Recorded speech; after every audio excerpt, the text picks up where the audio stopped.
तो मित्रों अनएकेडमी इंडियाનું લાર્જેસ્ટ ઓનલાઈન લર્નિંગ પ્લેટફોર્મ છે। તમે કોઈ પણ કોમ્પિટિટિવ એક્ઝામની તૈયારી કરતા હોય જેમ કે જીપીએસસી છે અથવા તો કોઈ પણ ક્લાસ 3ની તૈયારી કરતા હોય, એએસઆઈ પીએસઆઈ પોલીસ કોન્સ્ટેબલ છે, બિન સચિવાલય છે, તલાટીની છે, કોઈ પણ એક્ઝામની તૈયારી કરતા હોય તો અનએકેડમી એક બેસ્ટ ઓપ્શન છે અને ટોપ ફેકલ્ટી સાથે તમને ભણવાનો મોકો પણ મળી રહ્યો છે। અને બીજું કે મિત્રો પ્લાન્સ વિશે વાત કરું કે અધર જે પણ એપ્લિકેશન છે એની કમ્પેરિઝનમાં અનએકેડમીએ તમને અફોર્ડેબલ પ્રાઇસ આપે છે, બરાબર। અત્યારની જે પ્રાઇસ ચાલી રહી છે તમે જોઈ શકો છો, તમે 1 મંથનું સબસ્ક્રિપ્શન લો છો તો તમને 10% ડિસ્કાઉન્ટ ઉપર તમને 1260 રૂપિયાનું 1 મંથનું સબસ્ક્રિપ્શન મળી રહ્યું છે, અથવા તમે 12 મંથનું પણ લઈ શકો છો। એની પ્રાઇસ અહીંયા તમે જોઈ શકો છો 24 મંથ એટલે કે 2 વર્ષ માટેનું પણ તમે સબસ્ક્રિપ્શન લઈ શકો છો। આ 10%નું ડિસ્કાઉન્ટ 28 ફેબ્રુઆરી સુધી જ છે। તમે જ્યાં પણ કોડ માંગે ત્યાં DD10 કોડનો યુઝ કરવાનો છે જેથી કરીને તમને આ જે 10%નું ડિસ્કાઉન્ટ મળી જશે। પછી આફ્ટર 1 માર્ચ પછી તમને આ પ્રાઇસ ઉપર તમને જે કોર્સ મળશે। ઓકે, તો હવે કોર્સ વિશે તમને સમજાવી દો।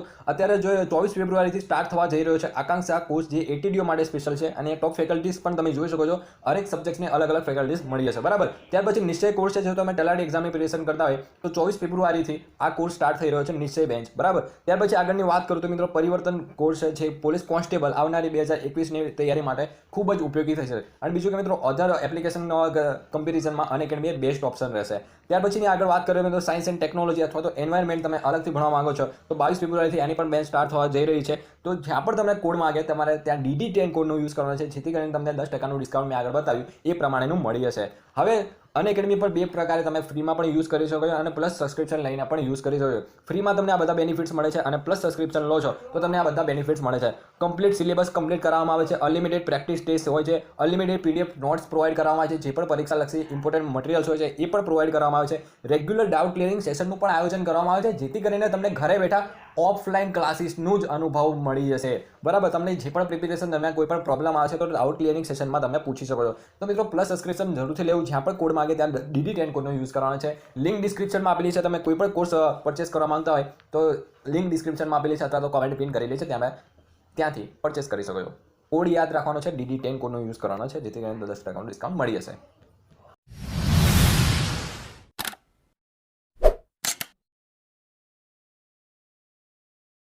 हेलो एवरीवन, मेरा नाम है शिवी और आज हम डिस्कस करने वाले हैं GS2 पेपर के इम्पॉर्टेंट टॉपिक्स क्या हैं जो आपको एग्ज़ाम के लिए पढ़कर जाने हैं। जीपीएससी के क्लास 1 एंड क्लास 2 का एग्ज़ाम जो कि 21 मार्च को होने वाला है। इस एग्ज़ाम के लिए आपको एंड टाइम पे क्या रिवीजन करना चाहिए, क्या नहीं रिवीजन करना चाहिए, उसके क्या इंपॉर्टेंट टॉपिक्स है वो आज हम डिस्कस करेंगे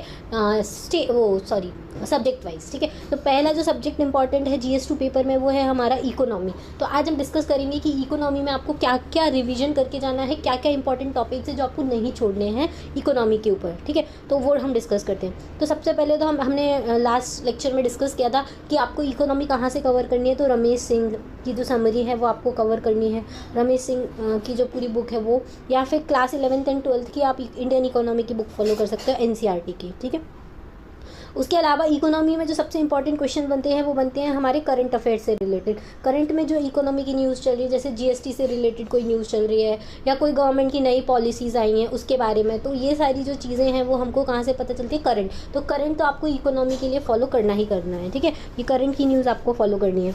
दूसरा, इकोनॉमी में देखो इंपॉर्टेंट टॉपिक्स क्या होते हैं। पहले तो नॉर्मली जो फर्स्ट वाला जो चैप्टर होता है इकोनॉमी का वो ही बहुत इंपॉर्टेंट होता है, जिसमें वो क्या बोलते हैं उसको, GDP क्या होता है, GNP क्या होता है, NNP क्या होता है, NDP क्या होता है, ये सब कुछ बहुत इंपॉर्टेंट है जो इकोनॉमिक टर्म्स होती हैं। फिर इन्फ्लेशन से रिलेटेड टर्म्स, इन्फ्लेशन क्या होता है, डिफ्लेशन क्या होता है, स्टैगफ्लेशन क्या होता है, इसके बारे में आपको बहुत अच्छे से पता होना चाहिए, ठीक है। फिर आपको फैक्टर कॉस्ट क्या होती है, मार्केट कॉस्ट क्या होती है, इन सब के बारे में आपको अच्छे से पता होना चाहिए। दूसरा, आपको जो सबसे ज़्यादा इंपॉर्टेंट होता है वो होता है CRR SLR क्या होता है, बैंक RBI की क्या क्या क्या मॉनेटरी पॉलिसीज़ होती हैं, वो सब कुछ आपको अच्छे से डिटेल में पढ़ना है, ठीक है। कि बैंक कैसे दूसरे बैंक को, RBI कैसे बैंक को लोन लेती है, फिर बैंक कैसे RBI से लोन लेते हैं, कौन कौन सा रिजर्व रेशियो रखते हैं, रेपो रेट क्या होती है, रिवर्स रेपो रेट क्या होती है, ये सारी बहुत इंपॉर्टेंट टर्म्स है इकोनॉमी की जो बेसिक है एकदम, वो तो आपको पढ़नी ही है, ठीक है। फिर इन्फ्लेशन के बारे में सारा आपको पढ़ना है। फिर जब क्राइसिस का टाइम आता है तो क्या मतलब इन्फ्लेशन कैसे गवर्नमेंट पॉलिसी लगाती है, इन्फ्लेशन को बढ़ाती है जिससे डिमांड एंड सप्लाई को बूस्ट किया जा सके, ठीक है। रिसेशन क्या होता है, ठीक है, ये सब पढ़ना है। फिर हॉट करेंसी क्या होती है, हार्ड करेंसी क्या होती है, सॉफ्ट करेंसी क्या होती है, इसके बारे में अच्छे से पढ़ना है। उसके बाद जो नेक्स्ट आपको टॉपिक तैयार करना है वो है एग्रीकल्चर के बारे में, ठीक है। एग्रीकल्चर बहुत इंपॉर्टेंट टॉपिक है और जैसे कि अभी किसान आंदोलन चल रहा है तो एग्रीकल्चर टॉपिक और भी ज़्यादा इंपॉर्टेंट हो जाता है। अब एग्रीकल्चर में आपको क्या पढ़ना है, पहले तो आपको यही पढ़ना है कि ग्रीन रेवोल्यूशन क्या होता है, ग्रीन रेवोल्यूशन कब आया था, फिर उसके क्या क्या एडवांटेजेस हैं, क्या क्या डिसएडवांटेजेस हैं, और क्यों वो जो ग्रीन रेवोल्यूशन है वो पंजाब वाले एरिया में ज़्यादा आया था, यूपी और ये नीचे मध्य प्रदेश या साउथ इंडिया में क्यों ग्रीन रेवोल्यूशन नहीं लेके आया था। फिर सेकेंड, ग्रीन रेवोल्यूशन के क्या क्या चांसेस हैं। फिर वाइट रेवोल्यूशन क्या होता है एग्रीकल्चर में। फिर ये हमारा एनिमल हस्बेंड्री के लिए क्या क्या स्कीम गवर्नमेंट लेके आती है, जैसे प्रधानमंत्री मत्स्य संपदा योजना आई, तो उसके अंदर क्या क्या बेनिफिट्स होते हैं। करंट से रिलेटेड न्यूज़ है बट इकोनॉमी से तुम इसको रिलेट कर सकते हो, ठीक है। ये सारी चीज़ें आती हैं। फिर बजट के बारे में हमको बहुत अच्छे से पढ़ना है इकोनॉमी में। देखो बजट के बारे में आपको कैसे पढ़ना है, एक तो बजट जो हमारा इस बार का आया है, मतलब हर साल का जो फरवरी में बजट आता है आपको वो पढ़ना है एग्जाम के हिसाब से। बजट में क्या क्या नई स्कीम्स आई हैं वो आपको पढ़ना होता है, ठीक है। बजट में कौन कौन सी स्कीम्स आई हुई हैं वो हमको स्टडी करना होता है। ऊपर से बजट में किस किस को क्या क्या मतलब कितना फिस्कल डेफिसिट होने वाला है, कितना जीडीपी ग्रोथ है, कितना ग्रोथ रेट कम होने वाला है, ये सब हम लोगों को स्टडी करना होता है। क्या क्या नए अनाउंसमेंट किए गवर्नमेंट ने, मतलब कौन सा रेलवे के लिए कितना बजट दिया है इस बार का जैसा बजट है, उसमें प्राइवेटाइजेशन ज़्यादा किया है गवर्नमेंट ने, तो प्राइवेटाइजेशन कौन कौन सी कंपनी का है। फिर टैक्सेस कौन कौन से लगाए हैं, कहाँ पर क्या नया चेंज किया है, ये सारी चीज़ें हमको बजट में देखनी होती है, ठीक है। उसके अलावा नई जो गवर्नमेंट स्कीम लेकर आती है हर साल हर बजट में, जैसे पिछले बार के बजट में प्रधानमंत्री मत्स्य संपदा योजना आई थी, ठीक है। इस बार में सीनियर सिटीजन्स के लिए ऐसा आया कि 75 ईयर्स जिसकी एज है और वो सिर्फ पेंशन उनकी चलती है, तो उस केस में क्या होता है आपके ऊपर टैक्स नहीं लगेगा। तो ये सारी चीज़ें जो अनाउंसमेंट मतलब की पॉइंट्स होते हैं बजट के वो आपको देखने हैं। इकोनॉमिक सर्वे जो होता है वो एक दिन पहले आता है। इकोनॉमिक सर्वे में क्या क्या इंपॉर्टेंट पॉइंट है, वॉल्यूम 1 वॉल्यूम 2 दो आते हैं, तो उसमें से वॉल्यूम 1 की आप सब इन सब की ना आप इकोनॉमिक्स देखो स्मार्ट स्टडी करनी है। इकोनॉमिक सर्वे आप खुद नहीं पढ़ने बैठ सकते हो, और इस बार का तो आप पढ़ना ही मत क्योंकि 700 पेज का इकोनॉमिक सर्वे आया, तो इतना कब तक पढ़ेंगे। तो इकोनॉमिक सर्वे के जो इंपॉर्टेंट पॉइंट्स है तो उसकी समरी आपको मिल जाएगी यूट्यूब पर ईजिली, आप वहाँ से इकोनॉमिक सर्वे और बजट के नोट्स बना लीजिए। उसके बाद आप क्या कीजिए, बजट के नोट्स बनाने के बाद बजट का थ्योरी लेक्चर कंप्लीट करने के बाद आप बजट के क्वेश्चन सॉल्व कर लीजिए, MCQs को सॉल्व कर लीजिए।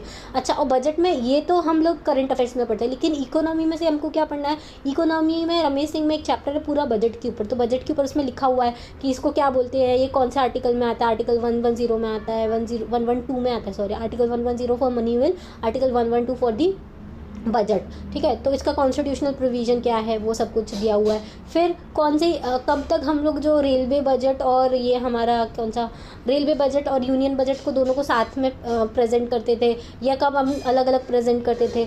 और एक और टाइम आया था जब पहले जो होता था वो हमारा जो बजट होता था उसको हम इवनिंग में मतलब 5 o'clock प्रेजेंट करते थे, लेकिन अब मॉर्निंग में हो गया, तो वो कौन से फाइनेंस मिनिस्टर के टाइम पे हुआ। तो ये सारे मिसलिनियस जो क्वेश्चंस है, मतलब जो बेसिक क्वेश्चन है, फैक्ट रिलेटेड क्वेश्चन है बजट से, ये आपको करने हैं, ये बहुत इंपॉर्टेंट है। इनसे पूछ लिया जाता है कि ये मतलब कब किस कमेटी ने सजेस्ट किया था कि आपका जो रेलवे बजट है और यूनियन बजट उसको अलग किया, क्योंकि ये ब्रिटिशर्स के टाइम पे हुआ था। ब्रिटिशर्स के लिए जो रेलवे वाला चीज़ था ना वो काफ़ी इंपॉर्टेंट था, तो रेलवे बहुत इंपॉर्टेंट था उन लोगों के लिए, इसलिए वो रेलवे बजट के लिए अलग से बजट बनाते थे और कंट्री के लिए अलग से बजट बना देते थे। इनकी एक कमेटी थी एक्वर्थ कमेटी, उन्होंने ये सजेस्ट किया था, तो ये भी आप कर सकते हैं। कौन से ईयर से स्टार्ट किया था, फिर कौन से ईयर में 2017 में ये दोनों बजट को मर्ज कर दिया गया था। तो ये सारे जो मिसलिनियस फैक्ट होते हैं बजट से रिलेटेड वो आपको करने हैं, ठीक है। दूसरा इकोनॉमी में बहुत ज़्यादा इंपॉर्टेंट है, वो है हमारा LPG reform, liberalisation, privatisation, globalisation. ये क्यों हुआ था, हमने IMF से लोन क्यों लिया था, ठीक है। ये सारी चीज़ें आपको बहुत अच्छे से रीड करनी है। इसके अकॉर्डिंग क्या क्या हमने प्राइवेटाइज कर दिया था, क्या क्या प्राइवेटाइजेशन में नहीं किया था, कौन सी चीज़ें अभी, जैसे एक रेलवे है, ठीक है। रेलवे पहले हमारा पूरे गवर्नमेंट ओन्ड था, लेकिन अब उसको हम प्राइवेटाइज कर रहे हैं, तो ये चीज़ें आपको LPG रिफॉर्म से पता चलेगी। ग्लोबलाइजेशन में हमने 1991 के पहले हमारी इकोनॉमी कैसे रन होती थी, अब कैसे रन होती है, ये सारी चीज़ें आपको बहुत अच्छे से पढ़नी है। तो आपको मेनली क्या क्या पढ़ना है, पहले तो GDP, GNP, NNP, ये सारे कॉन्सेप्ट अच्छे से पढ़ लेने हैं।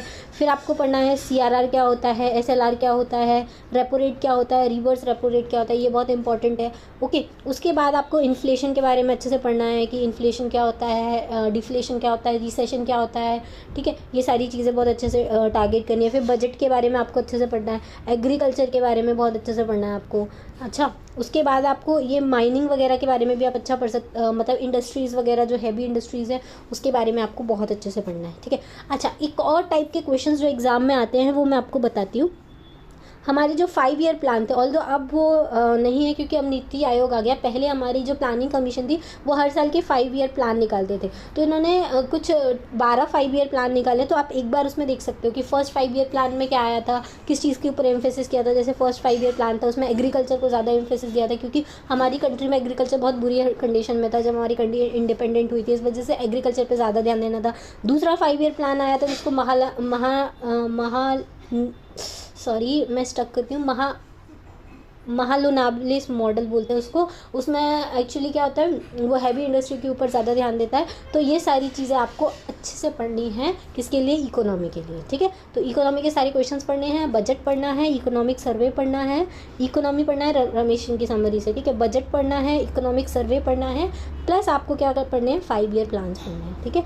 ये सारी इंपॉर्टेंट चीज़ें हैं जो किस में आपको पढ़नी है, इकोनॉमी वाले सेक्शन में पढ़नी है। तो GS2 में इनसे कम से कम 30 to 40 क्वेश्चंस आपको मिल जाएंगे, किससे, इकोनॉमी से रिलेटेड, 5 ईयर प्लान से रिलेटेड। और गवर्नमेंट स्कीम बहुत इंपॉर्टेंट है, गवर्नमेंट स्कीम्स के बारे में आपको पढ़ना है। रिसेंटली जैसे 2020 से 21 के बीच में गवर्नमेंट ने कौन कौन सी नई स्कीम्स निकाली हैं उनके बारे में आपको पता होना चाहिए, ठीक है। तो वो सारी स्कीम भी बहुत इंपॉर्टेंट है इकोनॉमी से रिलेटेड, जो स्कीम गवर्नमेंट ऑफ इंडिया निकालती है। जैसे स्वनिधि योजना हो गई, जिसमें ना वो जो लोकल स्ट्रीट वेंडर्स होते हैं उनकी लाइफ काफ़ी इफेक्ट हुई है कोविड की वजह से, तो उनको 10,000 रुपीज़ का लोन दिया जाएगा। प्रधानमंत्री गरीब कल्याण योजना, आत्मनिर्भर योजना में कितने रुपए का वो दिया हुआ है, ठीक है। ये सारी जो चीज़ें हैं वो आपको इकोनॉमी में पढ़नी है। गवर्नमेंट स्कीम्स के बारे में, गवर्नमेंट ने क्या क्या नए प्रोविजंस दिए हैं, GST का कलेक्शन कितना हुआ है। जी हाँ, इकोनॉमी में एक और बहुत इंपॉर्टेंट चीज़ है GST काउंसिल। GST काउंसिल के बारे में आपको बहुत डिटेल में पढ़ना है कि ये कौन से अमेंडमेंट के थ्रू बनी थी, ठीक है। इसके मेंबर्स कितने होते हैं, इसकी मीटिंग्स में मतलब कौन चेयर करता है, ठीक है। ये सारी चीज़ें आपको GST काउंसिल के बारे में पढ़ना है। और एक और इम्पॉर्टेंट बॉडी है इकोनॉमी के अंदर, वो है नीति आयोग, ठीक है। नीति आयोग का क्या एजेंडा होता है, उसके वाइस चेयरमैन कौन है, उसके चेयरपर्सन कौन है, कौन उसको चेयर करता है, कितने एक्स ऑफिशियो मेंबर्स होते हैं, ये सारी चीज़ें आपको नीति आयोग के बारे में अच्छे से डिटेल में पढ़ना है। तो ये है इकोनॉमी के बारे में। इकोनॉमी में अगर आपने इतना पढ़ लिया ना तो आपका GS2 में आपको कोई प्रॉब्लम नहीं होगा। उसके बाद जो इंपॉर्टेंट टॉपिक है ज्योग्राफी, वो है हमारा GS2 का सब्जेक्ट। अब इसके बारे में क्या पढ़ना है वो हम नेक्स्ट लेक्चर में डिस्कस करेंगे। आज के लिए इतना ही। Thank you, thanks for watching.